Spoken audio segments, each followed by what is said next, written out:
বিশাল মরুপথ পাহাড়ি পথ পাড়ি দিয়ে তায়েফের মরুজমিনে গেলেন কোরআনের দাওয়াত নিয়ে, ইমানের দাওয়াত নিয়ে। কিন্তু তায়েফের লোকেরা বিশ্বনবীর দাওয়াতকে শুধু প্রত্যাখ্যান করেই থামে নাই, তারা বিশ্বনবীর সাথে অত্যন্ত খারাপ আচরণ করেছে।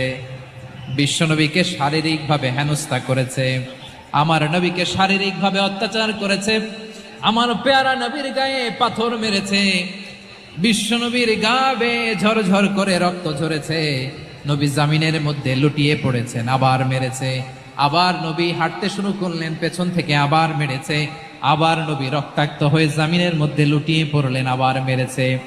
বিশ্বনবীর মতো এত সুশ্রী মানব, বিশ্বনবীর মতো এত শুভ্র মানব, বিশ্বনবীর মতো এমন চমৎকার দেহাবয়ব দিয়ে রব্বুল আলামিন কাউকে বানান নাই। এরকম চমৎকার মানুষটাকে তারা তায়েফের ওই জমিনে